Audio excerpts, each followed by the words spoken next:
From the editors of Cook's Illustrated magazine, it's America's Test Kitchen. With your host, Christopher Kimball. Featuring Test Kitchen chefs Julia Collin-Davison, Bridget Lancaster, Becky Hayes, with Adam Reed in the equipment corner and Jack Bishop in the tasting lab. Discover the secrets of America's foremost food testers and tasters today on America's Test Kitchen.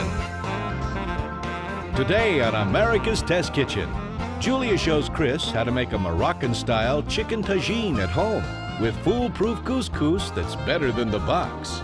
Then, gadget guru Lisa reveals her pick for the best compost bucket. Finally, Adam reviews steamer baskets in the equipment corner. That's all right here on America's Test Kitchen. America's Test Kitchen is brought to you by DCS by Fisher & Paykel. America's cooks rely on innovation and culinary precision. DCS by Fisher & Paykel, offering premium indoor and outdoor kitchen appliances.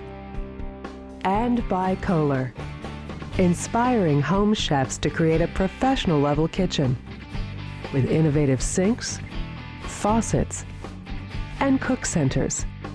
Kohler. And by Diamond Crystal Salt for the professional chef and those who want to cook like one. Diamond Crystal, the gourmet choice. By Cooking.com, an online retailer for the kitchen enthusiast. If it's not in your kitchen, try ours. By Plum Amazins, diced dried plums from Sunsweet for amazing recipes. By Miracle Grow, the gardener's friend. By California Avocados. And by Chateau Saint Michel. A few years ago, my family went to Morocco and we fell in love. We fell in love with the desert, with the camel trekking, with Fez, with Marrakesh, with the markets, the spices, and of course, the food. The yogurt was great, the orange juice was great, the pastilla, the couscous, and of course, the tagine, the main course, named after this portable cooking vessel. We love tagine so much that we wanted to bring it back here to the United States. So let's check in with Julia in the test kitchen and find out how to make a great chicken tagine without having to renew your passport.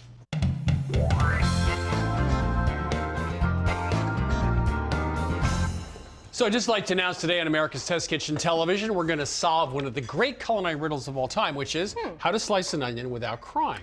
Which for me actually is a big deal. JP Morgan writes in, for years the debate has raged as to which is the best way to slice an onion without crying. Some say wear swim goggles, we've mentioned that. Works. Some say to slice the onion underwater. Sounds hard. I don't think so.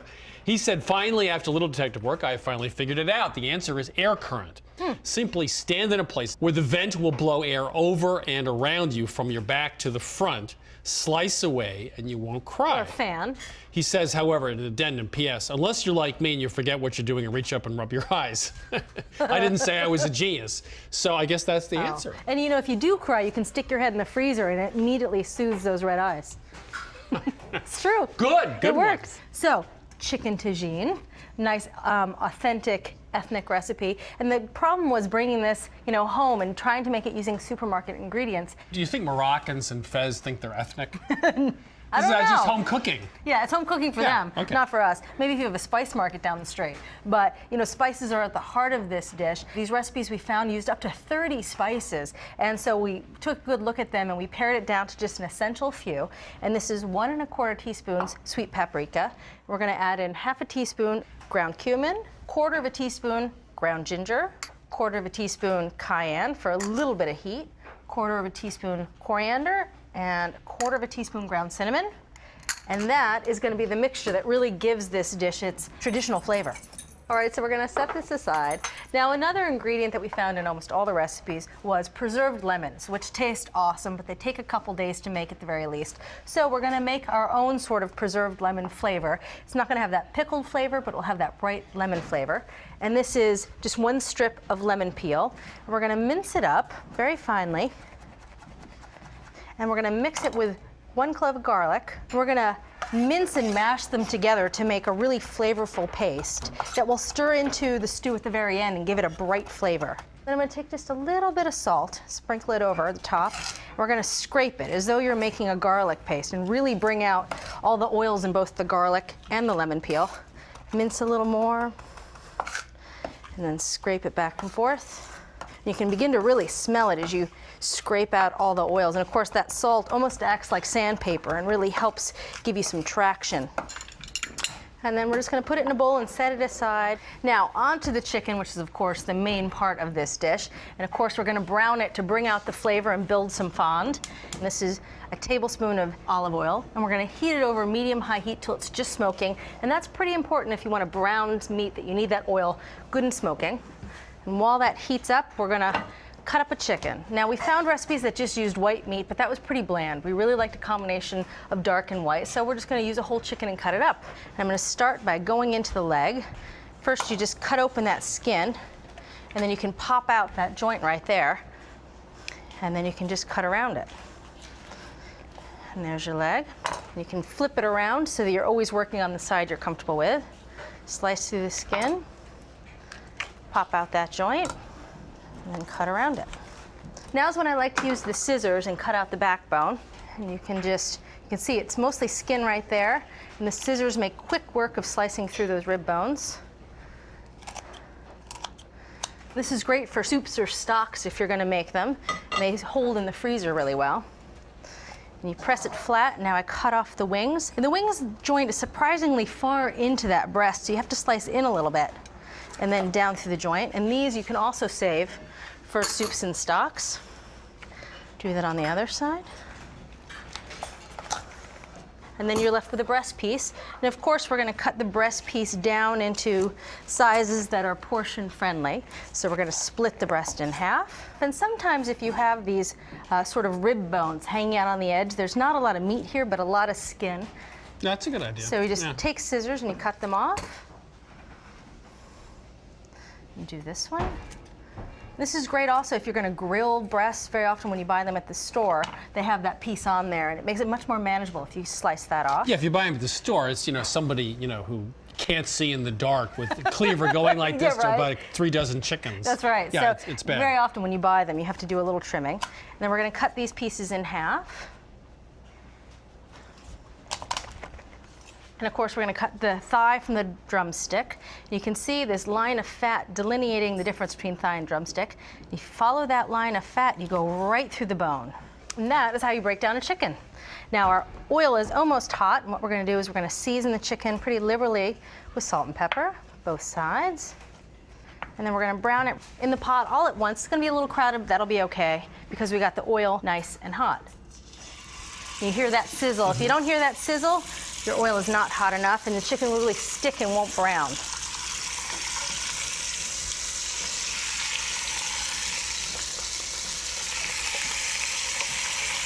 All right, so we're going to brown these on both sides, and that should take a couple minutes. Now, as Julia mentioned, a real tagine, that is an authentic one from Morocco, would use preserved lemon, and we have a little video, do-it-yourself video, on how to make your own preserved lemon at home. Preserved lemons are a staple in Moroccan cuisine that add bright, citrusy flavor balanced by a brininess that gives depth and a bit of welcome sourness to all sorts of dishes. While they can be difficult to procure, they're easy to make at home. Begin by cutting 4 thin-skinned lemons, such as Meyer's, into quarters, stopping 1 inch from the bottom so the lemons remain intact. Working over a medium bowl, pour 2 tablespoons of kosher salt into the cavity of each lemon, gently squeezing the lemon and rubbing the cut surfaces together as the salt is added. Place the lemons in a 1-quart glass jar and add any salt from the bowl. Pour 1½ cups of fresh lemon juice into the jar to completely submerge the lemons. Cover the jar tightly with the lid and refrigerate, shaking the jar once per day to redistribute the salt and juice for the first 4 days. Allow the lemons to cure in the refrigerator until glossy and softened, between 4 and 6 weeks.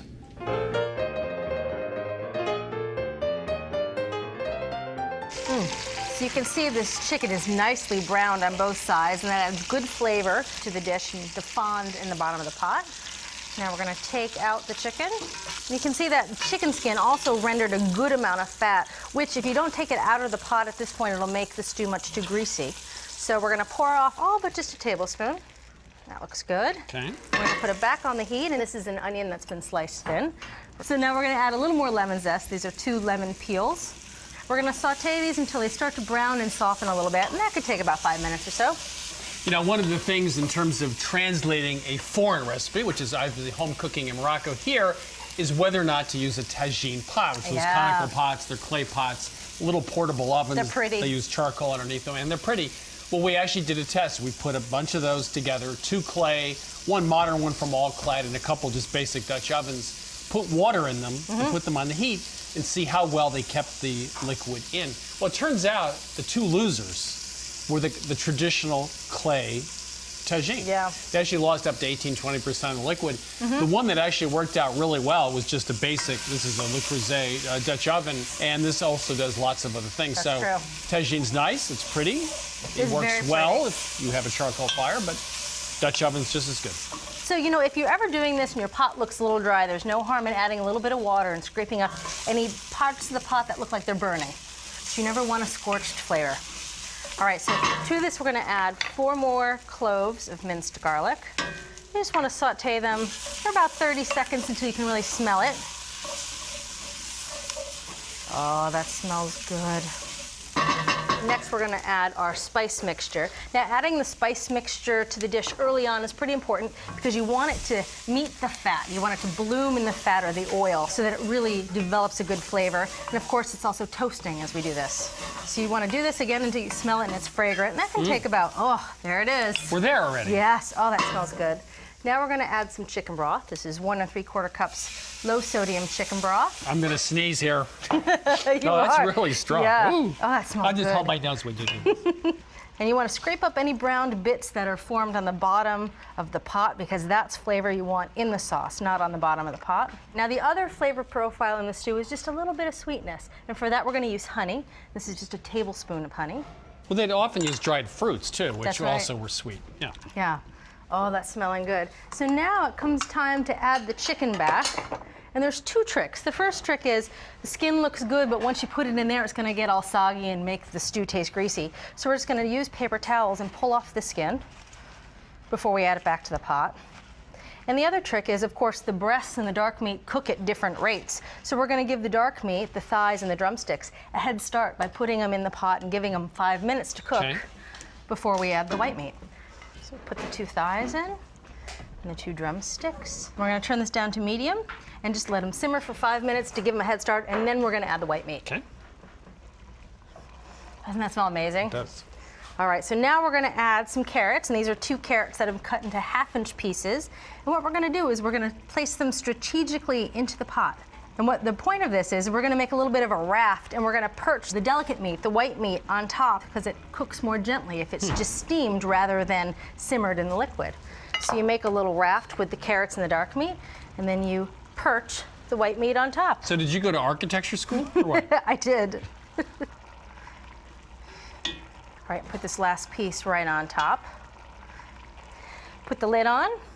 We're going to cook this for about 10 or 15 more minutes, and then we're going to temp the chicken. We're looking for an internal temperature of about 160 in the breast. So the breast is only going to take 10 or 15 minutes from now, huh? That's right. Okay.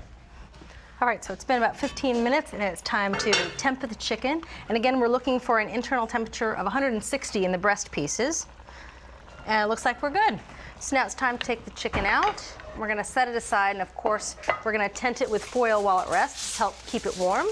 And now, if we were to try those carrots, they'd be a little underdone. So we're going to keep cooking them, and we're going to add some olives. Now, this is a cup of cracked Greek green olives that we've cut in half. And of course, if you could find Moroccan olives, go for it. But they're kind of hard to find. The Greek ones are much easier and have a very similar flavor. So we're going to stir those olives in. Oh, that smells so good. All right, we're going to cover it and let it simmer for about 5 more minutes until those carrots are tender. And we're going to make some couscous to go with our tagine. 3-day couscous? No, of course not. Okay, quick couscous, and let's check in right now with our gadget guru, Lisa McManus. Well, Chris, even in the city, more and more home cooks are starting to use compost pails. These are great because they're very convenient. They're great for when you're doing lots of fruit and vegetable prep and you have scraps and peels. You don't have to keep running back and forth to the garbage can. And what's really terrific is they're small. You can put them under the counter or keep them right on top. They have a lid that keeps all the smells in. And inside the lid, you'll see a carbon filter, and that helps just keep that all smelling fresh. They price from $20 to $42. Even though these 2 look a lot alike, they are different models. These 2 hold about 1 gallon's worth of scraps. This one holds 2.5 gallons. And we smelled them every day, and we tried to see how they were working. And it was looking like a tie. So one day, we knocked over one of the buckets, and the smell cleared the kitchen. This one, the Eco Kitchen Compost Waste Collector, even though it's full of scraps, it has a latching lid. And when you knock it over, nothing happens. It's 1998, and it's our choice for going green.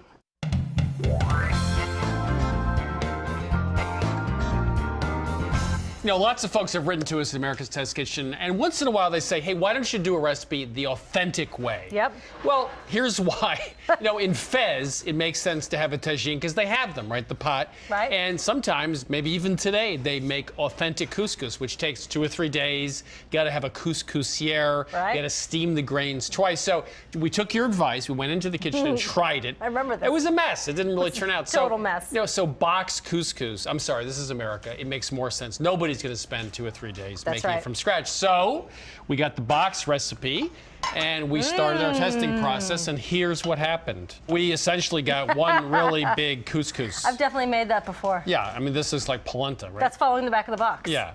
So we know we wanted to use boxed couscous, but we had to do better. That's right. And that's why Julia's standing next to me. That's right. First thing, measure out 2 cups of couscous and then throw out those boxed instructions because they'll give you nothing but trouble. And the first thing we're going to do is we're going to add a little butter. Now in here I have 3 tablespoons of unsalted butter that is melted, and that'll give the couscous a nice rich feel. And then we're going to add some shallots. This is 3 shallots that we slice nice and thinly. We're going to cook them in the butter for about 5 minutes until they're softened and caramelized. And this will give that boxed couscous some real flavor. Oh, you can see those shallots have really wilted down and they're going to taste nice and sweet. We're going to add a clove of garlic. You want to add this to the pan. You just want to cook it until you smell it, until it's fragrant, and that takes about 30 seconds. Oh, that smells good. Starting to catch whiffs of that garlic heating up. And now what we're going to do is we're going to add the couscous. This is 2 cups of couscous. We're going to add it to the pan, and we're going to toast it. And this is really critical into bringing out its weedy flavor. And it can take about 5 minutes. And not a time to walk away because it goes from untoasted to toasted really quickly. Okay. So you want to stand here and we'll just stir it and let it toast. You can really Well, it sounds toasty too. Yeah, and you can smell that, Yep. that sort of earthy, toasted fragrance. And you can see the little couscous, a lot of them are quite golden, some are getting there, and that is perfect. So now we're gonna add the liquid. Now the back of the box would have you believe just to add water, but we found if you add a combination of half water, half chicken broth, you get more flavor. So that was 1 cup of water, 1 cup of chicken broth. Now, we're using the same proportion of water to couscous, or it's different? Yeah, the back of the box would have you adding a lot more water to couscous, which is why you end up with a gummy mess. This is equal parts couscous and liquid. Okay. And this is a teaspoon of salt. Usually you have to bring liquid to a boil, but obviously the pot's so hot you don't need to do that. It comes to a boil immediately. So now we're gonna put the lid on, take it off the heat, and let it rest for about 7 minutes. That's plenty of time for me to go visit Adam in the equipment corner, and he's been testing steamer baskets.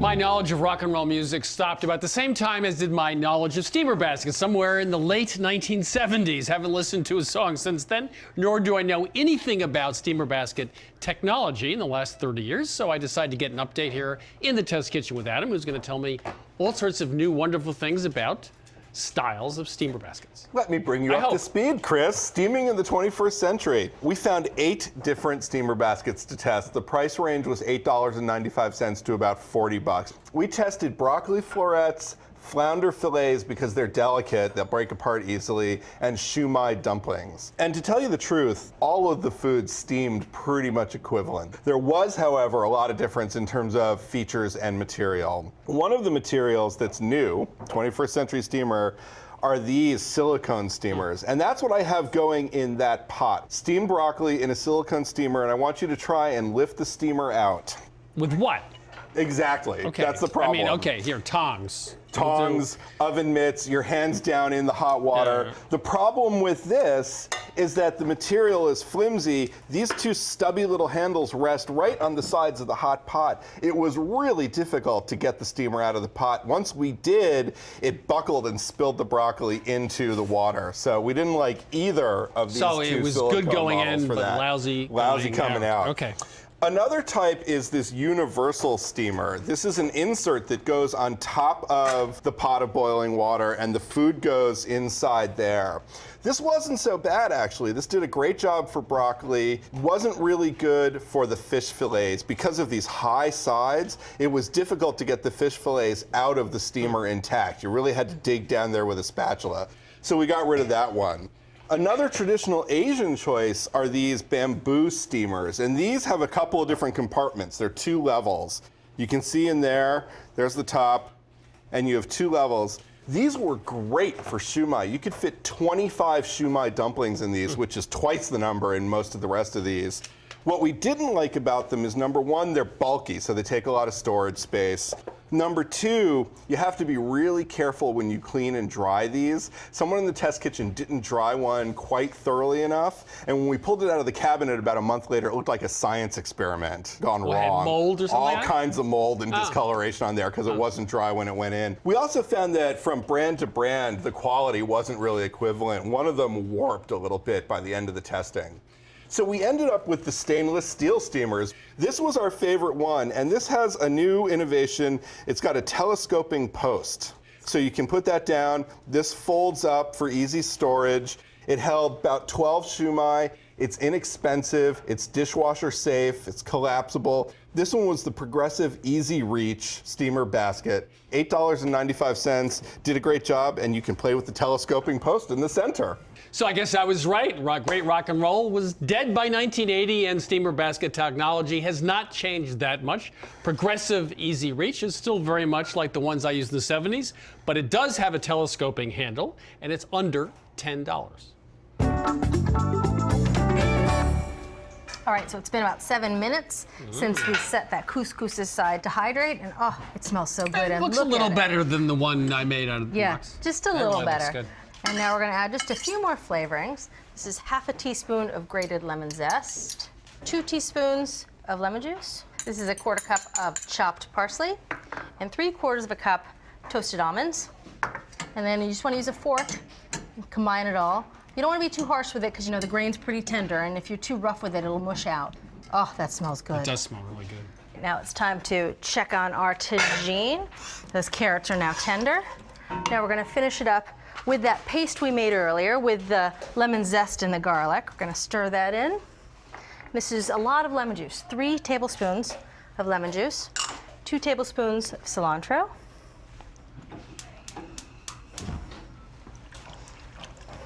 and of course, we'll return the chicken now. And of course, all those juices that have accumulated, those have good flavor. Add that chicken back and roll it around in the sauce a little bit. Make sure it's nice and coated. And we are good to go. I'm gonna give you a lot of couscous. It looks like I need some starch. Yeah, just a little bit. It smells great. Doesn't it? Yeah. And a little sauce. This smells so good, I can't Looks really hold good. myself It smells great. back.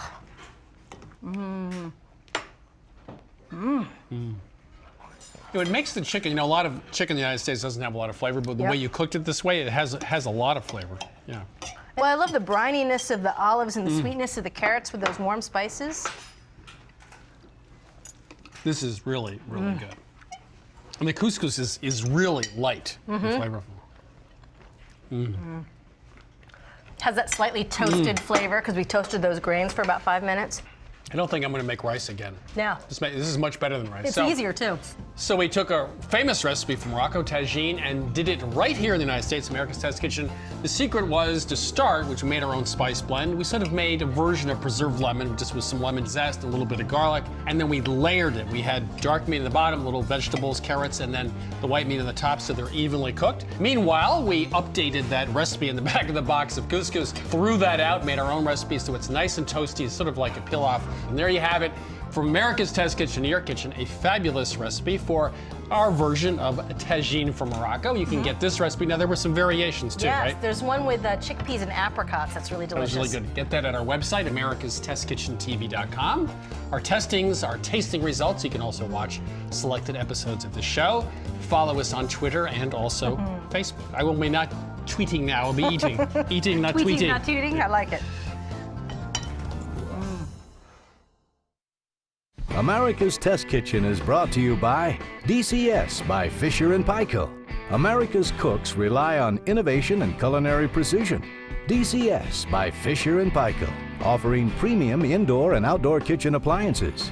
For over 50 years, Miracle-Gro products have helped home chefs grow fresh vegetables and herbs. Miracle-Gro soils and plant foods provide the essential nutrients plants need to grow bountiful produce. Gardening tips are available online at miraclegrow.com. BuyCooking.com, an online retailer for the kitchen enthusiast. If it's not in your kitchen, try ours. Chateau Saint Michel. Digital wine cellar and pairings can be found online. From our hands to your table. Recipes available at CaliforniaAvocado.com. And by Kohler. Diamond Crystal Salt, the gourmet choice. Plum Amazins from Sunsweet.